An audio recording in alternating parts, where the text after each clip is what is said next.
नमस्कार दर्शक मित्रों, आपनी साथ हूँ भगवती विशावड़िया। अब तक बुलेटिन में आपनु हार्दिक स्वागत करूँ छूं। विस्तृत समाचारों जोता पहला जोईए आजनी मुख्य हेडलाइन्स। वडाप्रधानना हस्ते जम्मूमां રૂપિયા 30,000 કરોડથી વધુના વિકાસ કાર્યોનું લોકાર્પણ। સિંગતેલના ભાવમાં કડાકો, ડબ્બે ₹50નો વધારો। ખેડૂતોએ સરકારનો પ્રસ્તાવ ફગાવ્યો, દિલ્હીમાં સ્થિતિ બગડવાના એંધાણ। समाचारों जोए विस्तृत में। वडाप्रधान नरेंद्र मोदीए आज जम्मूना एमए स्टेडियम खातेथी सभा संबोधित करी छे। आ दरमियान तेओए 30,000 करोड़ रूपियाना विकास प्रोजेक्टना उद्घाटन अने शिलान्यास पण कर्या हता। जे प्रोजेक्ट आरोग्य, शिक्षण, रेल मार्ग, उड्डयन, पेट्रोलियम, नागरिक माળખાગત सुविधाओं साथे संबंधित छे। तेओए जम्मू कश्मीरना 1,500 नवनियुक्त सरकारी कर्मचारीओने निमणूक पत्रनुं वितरण पण कर्युं छे। वडाप्रधाननी रेली माटे कड़क सुरक्षा व्यवस्था करवामां आवी छे। समग्र रेली विस्तारने नो फ्लाइंग झोन तरीके जाહેર કરવામાં આવ્યો છે અને સમગ્ર વિસ્તારને સીલ કરી દેવામાં આવ્યો છે। રાજકોટમાં આજે ખુલતા બજારે સિંગતેલના ભાવમાં મોટો ભડકો થયો છે। સિંગતેલના ભાવમાં 1-2 નહીં પણ સીધા 50 રૂપિયાનો વધારો ઝીકાયો છે। मार्केटમાં 2 દિવસમાં ₹50નો ભાવ વધારો સિંગતેલમાં જોવા મળ્યો છે, જેથી સિંગતેલના ડબ્બાનો ભાવ ₹2,600 થઈ ગયો છે। મગફળીના ભાવમાં નજીવો વધારો થતા સિંગતેલના ભાવ વધ્યા હોવાનું વેપારીઓનું કહેવું છે। ગત વર્ષમાં તેલના ભાવોમાં સતત વધારા ઝીકાઈ રહ્યા છે, જેને કારણે નાગરિકો પર મોંઘવારીનો માર પડી રહ્યો હતો। પરંતુ લાંબા સમયથી ખાદ્યતેલના ભાવ અંકુશમાં હતા, પરંતુ હવે 2024માં ફરી આ વધારો ચાલુ થયો છે। આ વર્ષમાં પહેલીવાર તેલના ભાવમાં વધારો ઝીકાયો છે, ત્યારે સિંગતેલના ભાવમાં સીધો 50 રૂપિયાનો વધારો થતા ગ્રાહકો પર આ બોજો પડશે। તેનાથી ગૃહિણીઓના બજેટને સીધી અસર પડશે। સામાન્ય રીતે તહેવારોના દિવસોમાં આટલો વધારો જોવા મળતો હોય છે, પરંતુ વગર તહેવારે મસમોટા ભાવ વધારાને કારણે ગૃહિણીઓનું બજેટ ખોરવાયું છે। ખેડૂત આંદોલન હવે વધુ સક્રિય થવાનું છે। ખેડૂતો પોતાની માંગ પર અડગ છે। તે દરમિયાન સોમવારે શંભુ બોર્ડર ખાતે ખેડૂત આગેવાનોની મહત્વની બેઠક મળી હતી। આ બેઠકમાં ખેડૂત સંગઠનોએ કેન્દ્ર સરકારના પ્રસ્તાવને ફગાવી દીધો હતો। ખેડૂતોએ 21 ફેબ્રુઆરીએ દિલ્હી કૂચ કરવાની તૈયારી કરી લીધી છે। ત્યારે ખેડૂત નેતા જગજીતસિંહ દલ્લેવાલાએ કહ્યું છે કે સરકારના ઈરાદામાં ખામી છે। સરકાર અમારી માંગણીઓ પર ગંભીર નથી। અમે ઈચ્છીએ છીએ કે સરકાર એમએસપી માટે ફોર્મ્યુલા નક્કી કરે, એટલે કે 23 પાક માટે લઘુત્તમ ટેકાના ભાવ આપે। સરકારની દરખાસ્તથી ખેડૂતોને કોઈ ફાયદો થવાનો નથી। દખેવાલાએ કહ્યું કે અમે નક્કી કર્યું કે સરકાર દ્વારા આપવામાં આવેલા પ્રસ્તાવમાં કોઈ સ્પષ્ટતા નથી। સરકારે કરેલી દરખાસ્ત જોવા જઈએ તો તેમાં કશું જ દેખાતું નથી। સરકાર 1.75 લાખ કરોડ રૂપિયાનું પામ ઓઇલ બહારથી ખરીદે છે, પરંતુ જો આ રકમ ખેતી માટે, તેલીબિયા માટે ફાળવવામાં આવી હોત તો ખેડૂતોને ઘણો ફાયદો થયો હોત। ભુજ ખાતે રાજ્યપાલ આચાર્ય દેવવ્રતના અધ્યક્ષ સ્થાને પ્રાકૃતિક કૃષિ સંવાદ કાર્યક્રમનું આયોજન કરવામાં આવ્યું હતું। કાર્યક્રમમાં રાજ્યપાલે વૃક્ષારોપણ કરીને તેનો ઉછેર કરવા અનુરોધ પણ કર્યો હતો। આ પ્રસંગે રાજ્યપાલ દેવવ્રતે જણાવ્યું હતું કે પ્રકૃતિના બચાવ તથા આવનારી પેઢીને સ્વસ્થ અને સમૃદ્ધ બનાવવા રાસાયણિક ખેતી છોડીને પ્રાકૃતિક ખેતી અપનાવવાની એકમાત્ર ઇલાજ છે। તેમણે કચ્છમાં અત્યાર સુધી 44,000થી વધુ ખેડૂતોને પ્રાકૃતિક ખેતીમાં જોડાયા હોવાથી અભિનંદન આપતા જણાવ્યું હતું કે પ્રાકૃતિક ખેતી ઝીરો બજેટ ખેતી છે। તેનાથી જમીન ફળદ્રુપ બનતી હોવા સાથે પાણીની ખપત ઘટે છે અને ઉત્પાદન સમય સાથે પણ વધે છે। તેમણે ગ્લોબલ વોર્મિંગ માટે જવાબદાર રાસાયણિક ખેતી તથા જૈવિક ખેતી ત્યજીને પર્યાવરણ તથા લોકોના આરોગ્ય માટે પ્રાકૃતિક ખેતીનો મહિમા વર્ણવ્યો હતો। વધુમાં તેઓએ જણાવ્યું હતું કે આજના સમયમાં રાસાયણિક ખાતરોના વધતા જતા પ્રમાણ સાથે કેન્સર જેવા રોગોમાં પણ ઉછાળો જોવા મળી રહ્યો છે। ત્યારે ઉપસ્થિત મહિલા ખેડૂતોને પ્રાકૃતિક ખેતીનો સંકલ્પ લેવા સાથે આ ખેતી અંગે જાણકારી મેળવવા પ્રાકૃતિક મોડેલ ફાર્મની મુલાકાત લઈને પ્રેરણા તથા માહિતી મેળવવા ખાસ ભાર મૂક્યો હતો। ગુજરાત ચુવાડિયા કોળી સમાજ દ્વારા પ્રથમ કન્યા છાત્રાલયના લાભાર્થે રાજકોટ બેડી મુકામે તારીખ 22 ફેબ્રુઆરીના રોજ ભવ્ય શૈક્ષણિક રથનું પ્રસ્થાન કરાવવામાં આવશે। એટલું જ નહીં, એ દિવસે રાત્રે 9 કલાકે એક ભવ્ય લોક ડાયરાનું પણ આયોજન કરવામાં આવ્યું છે, જેમાં જિગ્નેશ કવિરાજ, લલિતાબેન ગોળાદરા, લખનભાઈ ઠાકોર તથા હાસ્ય કલાકાર બટુકભાઈ ઠાકોર પોતાની કલા લોકો સમક્ષ રજૂ કરશે। આ અંગે સમાજના આગેવાનોએ અબ તક મીડિયા હાઉસની મુલાકાત લીધી હતી અને વિગતવાર માહિતી આપી હતી। આગામી તારીખ 22/2/2024 અને ગુરુવાર એટલે કે 2 દિવસ પછી જ સંત વેલનાથ ધામ ચેરિટેબલ ટ્રસ્ટ એજ્યુકેશન દ્વારા એક ભવ્ય કન્યા છાત્રાલયનું નિર્માણ થવા માટે જઈ રહ્યું છે। એના લાભાર્થ માટે એક ભવ્ય લોકડાયરાનું બેડી મુકામે રાજકોટના પાદરમાં જ બેડી મુકામે ગ્રાઉન્ડમાં ભવ્ય લોકડાયરાનું આયોજન કરવામાં આવેલું છે, જેમાં નામાંકિત કલાકાર એવા જિગ્નેશભાઈ કવિરાજ, લલિતાબેન ધોળાદરા, લખનભાઈ ઠાકોર તેમજ બટુકભાઈ ઠાકોર, આ સર્વે કલાકારોની ટીમ તેમજ સાજિંદા મિત્રો સૌ પધારવાના છે. ખૂબ મોટી સંખ્યામાં, બહોળી સંખ્યામાં લોકોને પધારશે.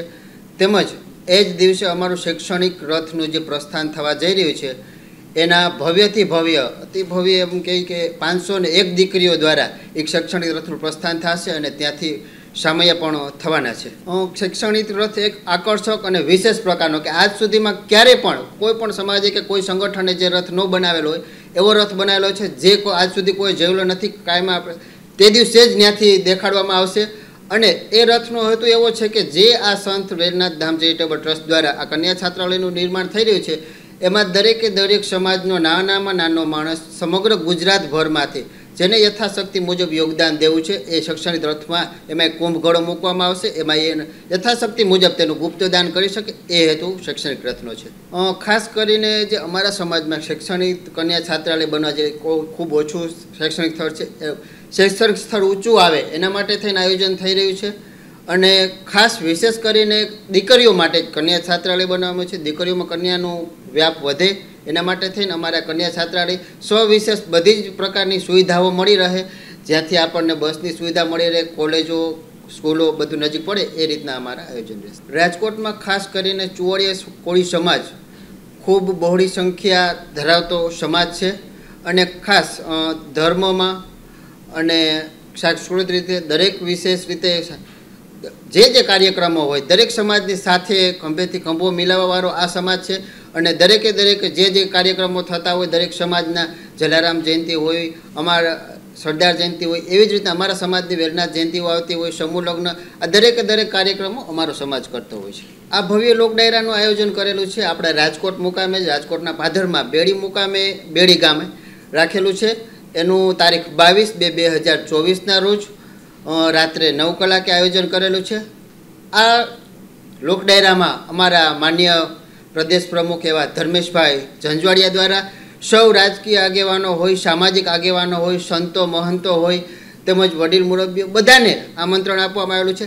આ દિવસે દરેકે દરેક લોકો ખૂબ મોટી સંખ્યામાં અમારા જે સામાજિક આ સંગઠનના હોદ્દેદારો છે એ લોકો અને ખૂબ બહોળી સંખ્યામાં સંતો મહંતો પણ આ સમયે આશીર્વાદ દેવા માટે આવવાના છે. વડાપ્રધાન નરેન્દ્ર મોદી તારીખ 25 ફેબ્રુઆરીના રોજ રાજકોટના આંગણે આવી રહ્યા છે અને 1000 કરોડની વધુના વિકાસ કામોને લીલી ઝંડી આપશે. પરંતુ ચોંકાવનારી વાત તો એ છે કે રાજકોટના હાર્દ સમાન અટલ સરોવરનું લોકાર્પણ તેમના વરદ હસ્તે નહીં થાય, જેની પાછળનું સૌથી મોટું અને મુખ્ય કારણ છે કે અટલ સરોવરનું કામ જે ગતિએ ચાલી રહ્યું છે તેને હજુ 2 માસથી પણ વધુનો સમય લાગશે. વડાપ્રધાન દ્વારા આ કામનું લોકાર્પણ નહીં કરવામાં આવે. તારીખ 25 ફેબ્રુઆરી રવિવારના રોજ રાજકોટના આંગણે દેશના વડાપ્રધાન નરેન્દ્ર મોદી અનેકવિધ વિકાસ કામોને લીલી ઝંડી આપવા માટે આવી રહ્યા છે. સવિશેષ વાત કરવામાં આવે તો રાજકોટ ખાતે 3000 કરોડ રૂપિયાના વિકાસ કામોને લોકાર્પણ વડાપ્રધાનના હસ્તે થશે, જેમાં એમ્સ હોસ્પિટલ, જનાના હોસ્પિટલનો પણ સમાવેશ થાય છે. પરંતુ ચોંકાવનારી વાત એ છે કે લોકો માટે જે આકર્ષણનું જે કેન્દ્ર હતું તે અટલ સરોવરનું કામ પૂર્ણ થવાની વાતો સામે આવી રહી હતી.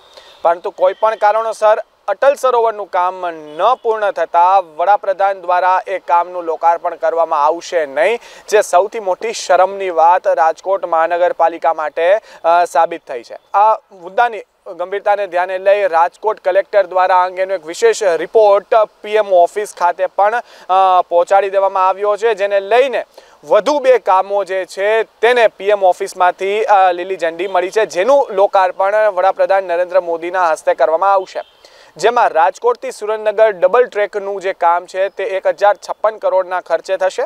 તો બીજી તરફ હડાળા અને વિજયનગર પાસે આવેલા વોટર સંપનું પણ લોકાર્પણ વડાપ્રધાન દ્વારા કરવામાં આવશે. આ વોટર સંપ બનવાથી રૂડા હેઠળ આવતા જે 22 ગામો જે છે તેને 96 કરોડના ખર્ચે કાર્ય પૂર્ણ કરવા માટેની તજવીજ હાથ ધરવામાં આવી છે. ત્યારે વાત કરીએ રાજકોટ ખાતે તો AIIMS hospital, જનાના hospital, Rajkot Surendranagar રેલવેના ડબલિંગનું કામ અને હડાળા પાસે આવેલા વોટર સંપનું લોકાર્પણ વડાપ્રધાનના હસ્તે કરવામાં આવશે. પરંતુ ક્યાંક ને ક્યાંક રાજકોટના લોકોને નિરાશા જોવા મળી છે, કારણ કે તેમને આશા હતી કે વડાપ્રધાનના હસ્તે અટલ સરોવરનું પણ કામ પૂર્ણ થાય, પરંતુ હજુ કામ છે 1 થી 2 મહિના મિનિમમ ચાલે તેટલું બાકી છે। કેમેરામેન દીપેશ ગરોત્રા સાથે મારુત ત્રિવેદી, અબ તક ચેનલ, રાજકોટ। ભુજ ખાતે ક્રાંતિગુરુ શ્યામજી કૃષ્ણ વર્મા કચ્છ યુનિવર્સિટીનો 13મો પદવીદાન સમારોહ મુક્ત જીવન સ્વામી બાપા મહિલા કોલેજ ઓડિટોરિયમ યોજાયો હતો। ગુજરાતના રાજ્યપાલ અને યુનિવર્સિટીના કુલાધિપતિ આચાર્ય દેવવ્રતની ગરિમામય ઉપસ્થિતિમાં 6471 વિદ્યાર્થીઓને પીએચડી, અનુસ્નાતક અને સ્નાતકની પદવી એનાયત કરાઈ હતી।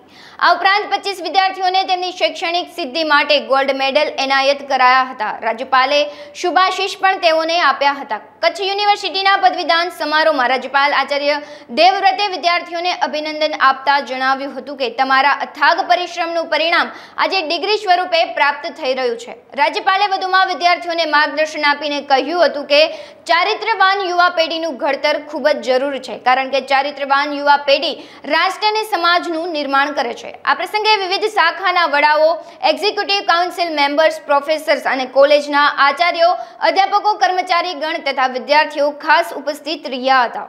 જામનગર રોડ પર નવા કોર્ટ બિલ્ડિંગ પાછળ આવેલા શિવસાગર પાર્કમાં ગત બુધવારે એક મહિલાની તેના જ ઘરમાં લોહીલુહાણ હાલતમાં લાશ મળી હતી। યુનિવર્સિટી પોલીસે ખૂનનો ગુનો નોંધી આરોપીને ઝડપી લેવા ચક્રો ગતિમાન કર્યા હતા। આ સમગ્ર ઘટના અંગે પોલીસ કમિશનર રાજુ ભાર્ગવની પત્રકાર પરિષદ યોજી ખુલાસા કર્યા હતા।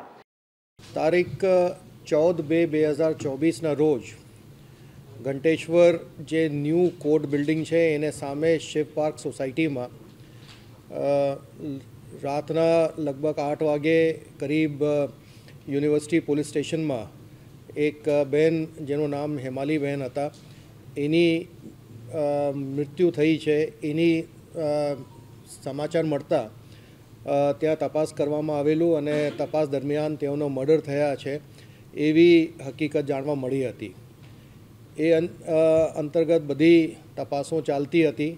પ્રથમ એના પતિના પૂછપરછ કરવામાં આવી અને તેઓ દ્વારા બાર પોલીસને ગેરમાર્ગે દોરવામાં આવતા હતા અને પોતે આ મર્ડર કર્યું છે એવી કબૂલાત આપતા, પરંતુ જે બધી પુરાવા અને જેને અમે ઘટનાક્રમ સાથે જોડવાની કોશિશ કરતા હતા એ ઘટનાક્રમ સાથે એની કહાની જે હતી એ મેચ થતી હતી નથી, એટલા માટે એને અટક કરવામાં આવેલું નથી અને ક્રાઇમ બ્રાન્ચ દ્વારા એની સઘન તપાસ ચાલુ રાખવામાં આવી। એ તપાસ દરમિયાન જાણવા મળ્યું હતું કે તેઓનો એક કુટુંબી ભતીજા જેના નામ પ્રેમ ભરતભાઈ જેઠવા, ઉંમર 20 વર્ષ અને यहाँ પીજીમાં રહીને મજૂરી કામ કરતા હતા, તેઓ એને ઘર આવેલા, એની બધી માહિતી મળી। એ માહિતી આધારે અમે બાકી તપાસ આગળ વધારી હતી અને તપાસ દરમિયાન જે બધું પુરાવા મળ્યું તેઓને ઘરમાંથી જે વસ્તુ ચોરાઈ હતી એ પણ એની રિકવરી થઈ અને ત્યારબાદ એની ખૂબ સઘન પૂછપરછ ક્રાઇમ બ્રાન્ચ દ્વારા કરવામાં આવી। અંતે તેઓએ એક ગુનો કર્યા કે કબૂલ કર્યા હતા। એમાં જે હકીકત હતી કે બપોરના સમયે લગભગ 3-1 વાગે તેઓ હેમાલીબેનના ઘરે ગયા અને એને એક 1.5 વર્ષની બેબી હતી, એ બેબીને રમાડવા માટે બહાના કાઢી એના ઘરમાં પ્રવેશ કરી અને બેનની નજર ચૂકવીને બાજુના કમરામાં ગયેલા કબાટમાંથી જે એના સોના ચાંદીના દાગીના હતા એ એને આપની જેબમાં મૂકતા હતા ત્યારે બેન જોઈ ગઈ અને બેન સાથે બોલાચાલી થતી।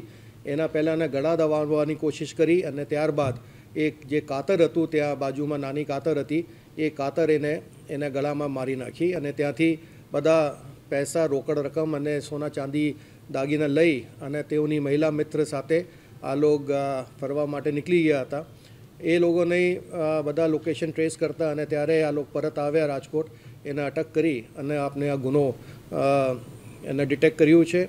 આ ગુના ડિટેક્ટ કરવામાં ખૂબ જે ખંતપૂર્વક અને જેને કહીએ કે ખૂબ પેશન્સથી જે ક્રાઇમ બ્રાન્ચ દ્વારા કામ કરી, એમાં DCP crime, ACP crime Shri Bharat Basiya અને ટીમ એ ખૂબ અભિનંદનના પાત્ર છે અને મને ખૂબ કહેતા હર્ષની લાગણી થઈ છે કે અમે એક સાચા ગુનેગાર પોલીસે अपनी तपास दरमियान अटक करवामां આવ્યું છે। અમે પણ यही विचारता था कि भाई 4 દિવસથી અને પતિ વારંવાર એક જ સ્ટોરી અમે કહેતા કે હું મારી નાખ્યું છે।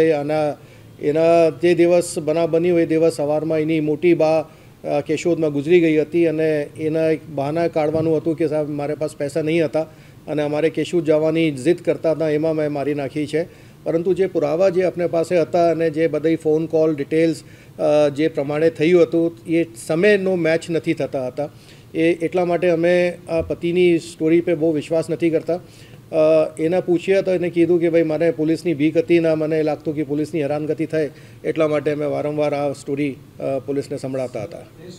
હું તમામ વાલી વારસોને यही સૂચના મારી તરફથી આપવા માગું છું કે આ બધા જે નાની નાની ઉંમરોમાં આપણા બધા બાળકીઓ જે મોબાઈલના રવાડે ચડી જાય છે, ઇન્સ્ટાગ્રામના મારફતે, ફેસબુકના મારફતે આ બધી દોસ્તી કરે છે, ફ્રેન્ડશિપ કરે છે અને ત્યારબાદ ઘણી બધી જે માંગણીઓ સંતોષવા માટે એના અંદર પણ જે એની મહિલા મિત્ર છે એ પણ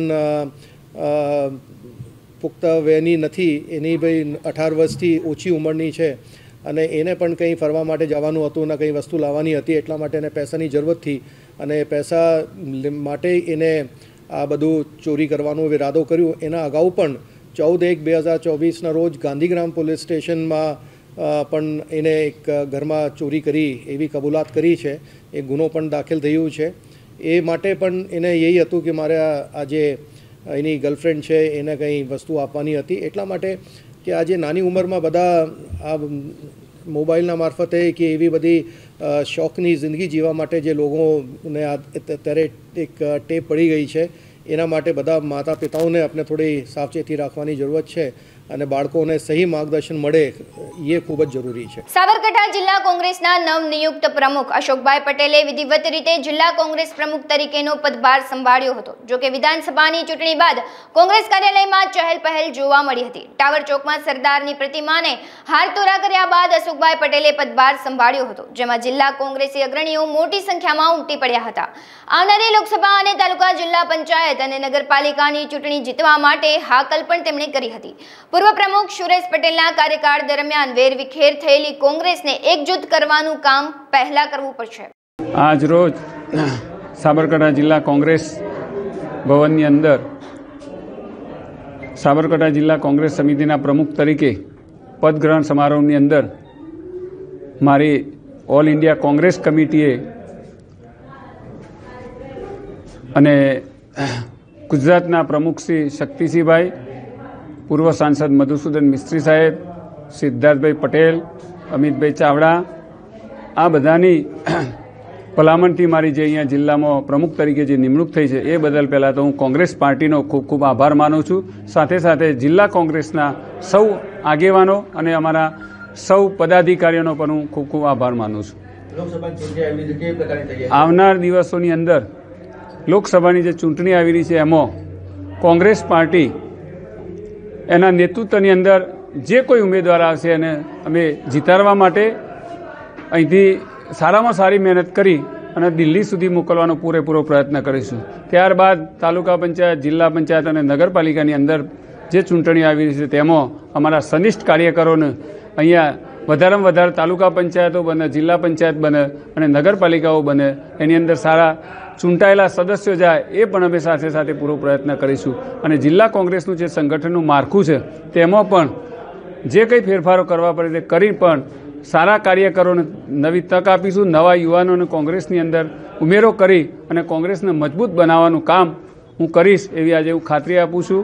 આ ટીવીના માધ્યમથી આપે આજે જે કંઈ અમારું આ અહીંયા હાજરી આપી એ બદલ આપની પણ ટીવી ચેનલનો પણ હું ખૂબ ખૂબ આભાર માનું છું। જય હિન્દ, જય ભારત, જય ગુજરાત। જૂનાગઢ જિલ્લા રમતગમત વિભાગમાં લાખો રૂપિયાના ભ્રષ્ટાચાર થતા હોવામાં અખિલ ભારતીય વિદ્યાર્થી પરિષદ દ્વારા આક્ષેપો કરવામાં આવ્યા છે, જેને લઈ જૂનાગઢ અખિલ ભારતીય વિદ્યાર્થી પરિષદ દ્વારા કલેક્ટરને આવેદન પાઠવી યોગ્ય તપાસની માંગ કરવામાં આવી હતી, જેમાં ગુજરાત સરકાર દ્વારા રમતગમતને પ્રોત્સાહન મળે તે માટે અઢળક ખર્ચ કરવામાં આવે છે। જિલ્લા રમત પ્રશિક્ષણ કેન્દ્ર દ્વારા વર્ષ 2018 થી અત્યાર સુધીમાં માત્ર રમતગમત વિભાગ દ્વારા ભ્રષ્ટાચાર જ કરવામાં આવ્યો છે, જેને લઈ અખિલ ભારતીય વિદ્યાર્થી પરિષદ દ્વારા તપાસની માંગ કરવામાં આવી છે। તો બીજી તરફ કોઈ કર્મચારી આ મામલે વિરોધ કરે તો તેને ખોટી રીતે હેરાન પરેશાન કરી છુટ્ટા પણ કરી નાખવામાં આવે છે, તેવા અખિલ ભારતીય વિદ્યાર્થી પરિષદ દ્વારા આક્ષેપ કરવામાં આવ્યા હતા। આ તમામ બાબતોને ધ્યાને લઈ અખિલ ભારતીય વિદ્યાર્થી પરિષદ દ્વારા રમતગમત વિભાગ મામલે યોગ્ય તપાસ થાય તેવી માંગ કરવામાં આવી છે। નમસ્તે, મારું નામ રાજ ઝાલાવાડિયા, જુનાગઢ નગર મંત્રી ABVP। હાલ જે વિષય હતો કે દર વર્ષે જે સમર કેમ્પ થાય છે, છેલ્લા 2018 થી લઈને 2023-24 સુધીના જેટલા પણ સમર કેમ્પ થયા એમાં જે અત્યારે રમતગમત અધિકારી છે એના દ્વારા લાખો રૂપિયાનું કૌભાંડ કરવામાં આવ્યું છે।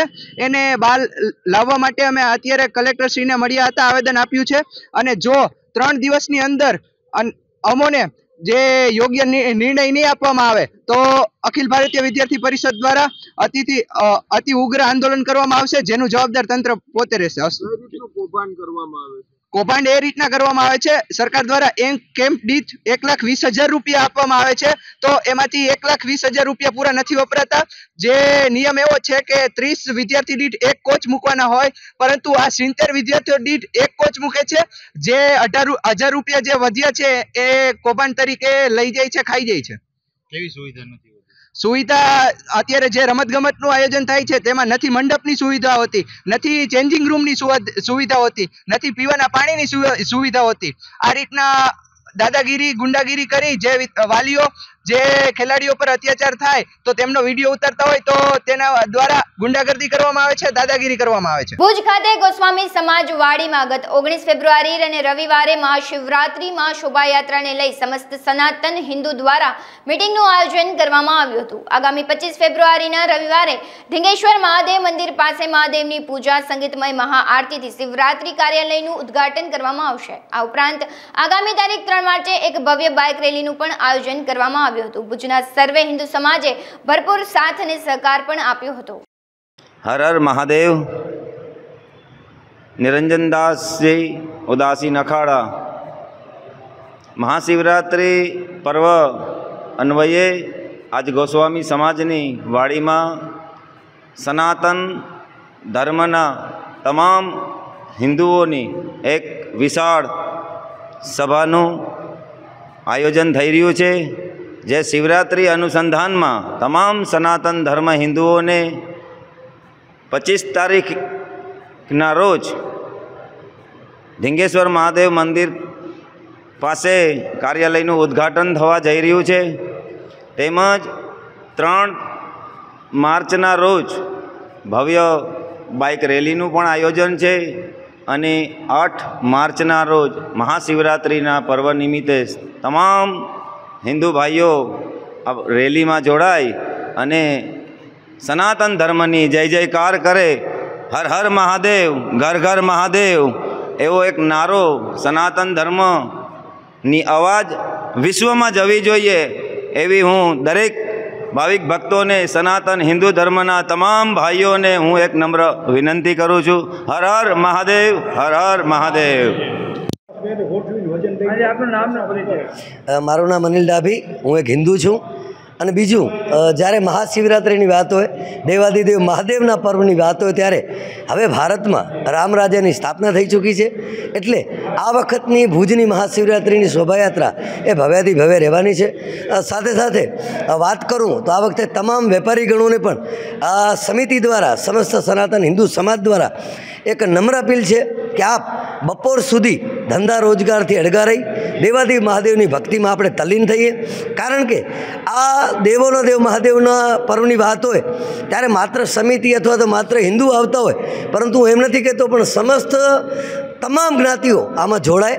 એનું કારણ છે કે આપણે દેવોના દેવ મહાદેવનો પર્વ ઉજવતા હોઈએ ત્યારે તમામ સાથે જોડાય। અને બીજું વાત કરીએ તો મહાપ્રસાદની, જ્યારે હજારોની સંખ્યામાં લોકો મહાપ્રસાદ લેતા હોય ત્યારે એમાં જે પણ દાતાઓનો સહયોગ મળે છે તેમનો પણ અભિનંદન કરીએ છીએ। સાથે સાથે જે ગયા વખતના મુખ્ય યજમાન હતા આપણા નવીનભાઈ આયા, સાથે સાથે સ્વામિનારાયણ મંદિર ભુજ, જગતભાઈ વ્યાસ અને નાના મોટા તો અનેક દાતાઓ એવા છે જે મહાપ્રસાદનો લાભ લે છે।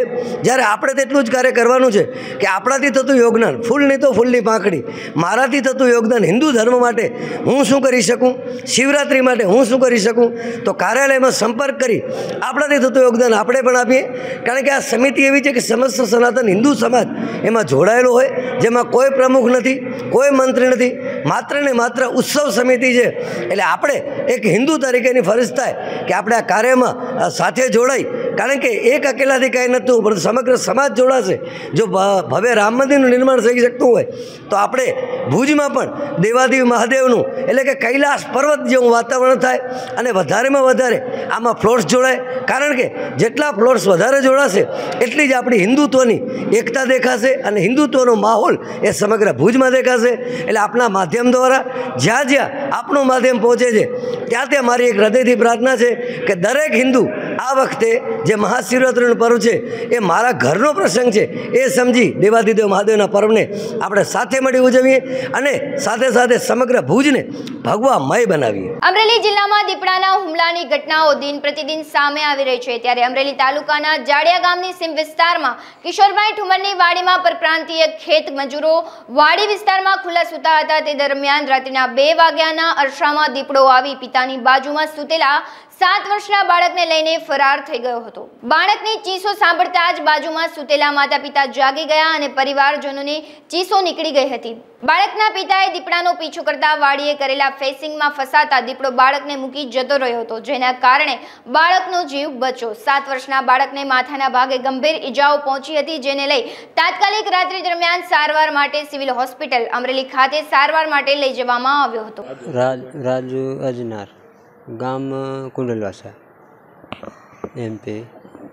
આપણે કિશોરભાઈ ઠુમરની વાડીએ જાળીએ. સાહેબ બારણે લઈને સૂતા હતા, એટલે 12-13 માણસ છે બધા. આ છોકરો મારો પડખે હતો અને હું લઈને સૂતો હતો અને 2-2:30 વાગે નગાળામાં આ બનાવ બન્યો અને છોકરાને તરત ઉપાડ્યો. એટલે અવાજ આવ્યો એટલે હું સીધો એની વાહે જ દોડ્યો અને તાર ફેન્સિંગમાં આવ્યો એટલે દીપડો ત્યાંથી મૂકીને ટપી ગયો ઓલી બાજુ અને હું અને છોકરાને લઈને પાછો બહુ રાડ થઈને લઈને પાછો ભાગ્યો અને બહુ લોહી આનો બુસ્કટ એવો ઓલા લોહીના ટીપા ચાલુ થઈ ગયા. એટલે હું એટલો પણ થઈ ગયો લોહીનો. પછી અહીંયા તાત્કાલિક પછી ફોન કર્યો શેઠને ફોન કર્યો. પછી આવ્યા વાડીએ જોઈને પછી ઇકો ગાડીવાળાને ફોન કર્યો તો ગામમાં લઈને ગયા. ઇકો ગાડીવાળા દવાખાને લઈને આવ્યા. મારું નામ બીજી ગલાણી આરેફો લીલિયા. આજે વહેલી સવાર રાત્રિના 2 વાગ્યાના અરસામાં અમરેલી તાલુકાના જાળિયા ગામે કિશોરભાઈ ઠુમરની વાડીએ રહેતા પરપ્રાંતીય મજૂર જે ખુલ્લામાં સૂતા હતા એ દરમિયાન દીપડો રાત્રિની ખોરાકની શોધખોળમાં આવી ચડતા દીપડા દ્વારા બાળક અજય નામના બાળકને માથાના ભાગે ઈજા પહોંચાડેલ છે. જે બનાવની જાણ થતાં તુરંત ઘટના સ્થળ ઉપર સ્થળ તપાસ કરી અને દીપડા દ્વારા જ આ બનાવ બન્યો છે અને એને જે વળતર સરકારશ્રી દ્વારા ચૂકવવામાં આવે છે તેની પ્રોસિજર કરવામાં આવેલી છે અને દીપડાને પકડવા માટેના પિંજરા ગોઠવણી કરવામાં આવેલ છે. તેમજ લોકોને અપીલ કરવામાં આવી છે કે ખુલ્લામાં સૂવું નહીં. ખાસ તો પંચાયત અને વાડી માલિકોને અમે મિટિંગ કરી અને જાણ કરેલ છે કે વન્ય પ્રાણી ખોરાકની શોધખોળમાં અવારનવાર અલગ અલગ જગ્યાએ આવતા હોય છે. એ દરમિયાન આપણાથી કંઈક શરત ચૂક થતી હોય છે, ક્યારેક વન્ય પ્રાણીથી શરત ચૂક થતી હોય છે, તેના કારણે આવા અનિચ્છનીય બનાવ બને છે. ખાસ તો કોઈ પરપ્રાંતીય મજૂર જે કોઈ માંસાહારી લોકો જે સેવન કરે છે તે લોકો સ્વચ્છતા રાખે, તેનો ખોરાક એંઠવાડ હોય દૂરના ભાગે ફેંકે, કોઈ મચ્છી આરોગતા હોય તો શરીરમાં ચોખ્ખાઈ રાખે. આવા બધા ઘણા કારણોથી આવા બનાવ બનતા હોય છે. હાલ સમાચારોમાં બસ આટલું જ. વધુ સમાચારો જોવા માટે તમે જોતા રહો અબ તક. નમસ્કાર.